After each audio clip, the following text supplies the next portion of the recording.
Señor esté con vosotros. y con tu espíritu. Lectura del Santo Evangelio según San Mateo. Gloria a ti, Señor. En aquel tiempo, mientras Jesús hablaba, se acercó un personaje que se arrodilló ante él y le dijo: Mi hija acaba de morir, pero ven tú, ponle la mano en la cabeza y vivirá. Jesús lo siguió con sus discípulos. Entre tanto, una mujer que sufría flujos de sangre desde hacía 12 años se le acercó por detrás y le tocó el borde del manto, pensando que con solo tocarle el manto se curaría. Jesús se volvió y al verla le dijo: Ánimo, hija, tu fe te ha curado. Y en aquel momento quedó curada la mujer. Jesús llegó a casa del personaje y al ver los flautistas y el alboroto de la gente dijo: Fuera, la niña no está muerta, está dormida. Y se reían de él. Cuando echaron a la gente, entró, cogió a la niña de la mano y ella se puso de pie. La noticia se divulgó por toda aquella comarca. Palabra del Señor. Gloria a ti, Señor Jesús. La primera lectura de hoy es una lectura que puede parecer muy extraña, y lo es, esta de la escalera de Jacob, esto de la casa de Dios y puerta del cielo, de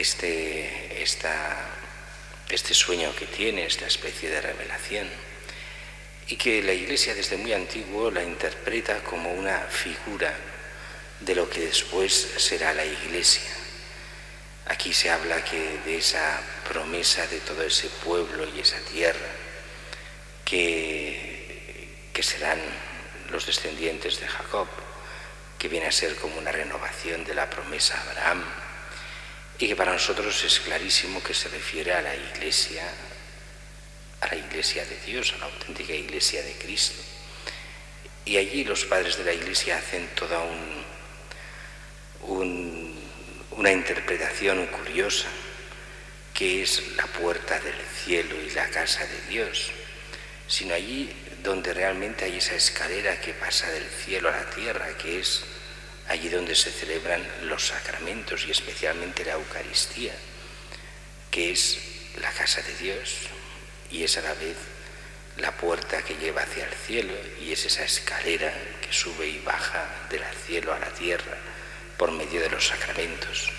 Y así, si os fijáis en la mayoría de iglesias, o muchas iglesias antiguas, justo en la entrada, encima de la puerta de entrada de la iglesia, salen estas palabras de hoy, que ponen aquello de casa de Dios, Domus Dei et porta Caeli, casa de Dios, puerta del cielo, como imagen y figura, lo que dice Jacob, de lo que es la Iglesia y la acción de Cristo en los sacramentos, en cada una de las iglesias, donde celebramos y vivimos la fe en Cristo.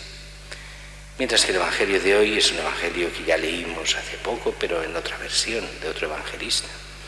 Hoy es San Mateo, y aunque los detalles algunos pueden parecer diferentes, pero son los mismos textos, y las diferencias son mínimas. Diferencia en el Evangelio de hace un par de domingos es Jairo, el jefe de la sinagoga. Aquí se habla solo de un personaje. Dice que se arrodilla ante él y le dice en el texto de hoy: mi hija acaba de morir, ven tú, ponle la mano en la cabeza y vivirá.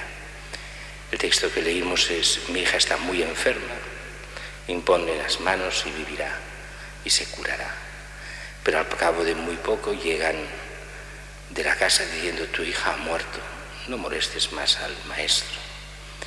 Y él dirá: no, tú ten fe y vamos. Y al arrodillarse ante Jesús demuestra la fe en Jesús. Un judío no se arrodillaba ante nadie, solo ante Dios, que es la mentalidad correcta. Solo ante Dios uno se arrodilla. Solo Dios está por encima del hombre, y está del todo por encima del hombre. Ante Dios la gente se arrodilla.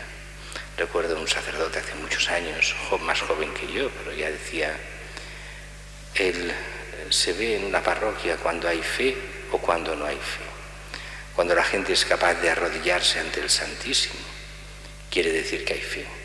Cuando la gente ya no se arrodilla ante el Santísimo, cuando se sacan cuando se le saca la posibilidad de arrodillarse, es que allí falta la fe, porque ante Dios, ante Cristo, ante la Eucaristía, uno se arrodilla.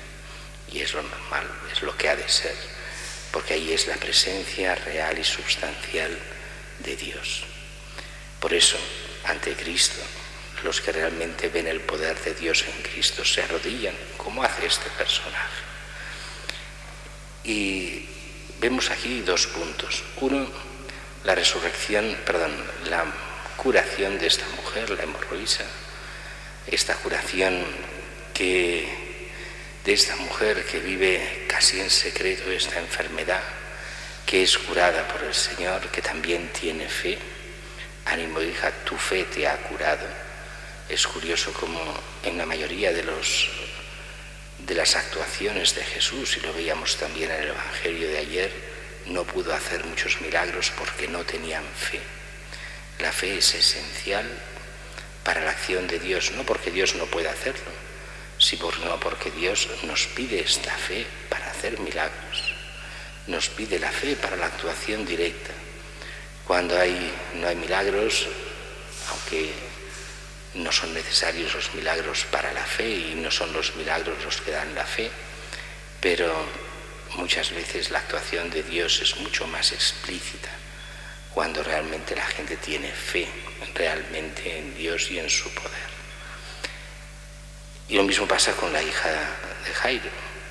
Llegan, no te preocupes, nos traerá otro evangelio que solo deja subir a la habitación a los padres, a Santiago, a Juan y a Pedro. Y allí le dirá, Talita cum, niña, levántate, y la niña se levantará.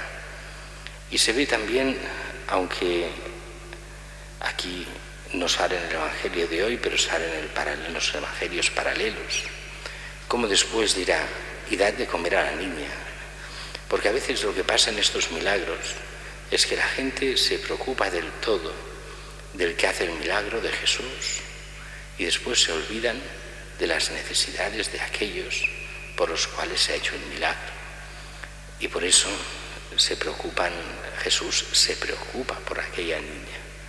Una niña joven, los otros evangelios nos dicen 10, 11 años, la misma edad que tenía prácticamente Santa María Goretti, que hoy celebramos, en el momento de su muerte. Santa María Goretti muere para la resurrección y la vida eterna, y aquí ella vive y vuelve a vivir para la conversión de toda la familia y para que más adelante puedan entrar en la vida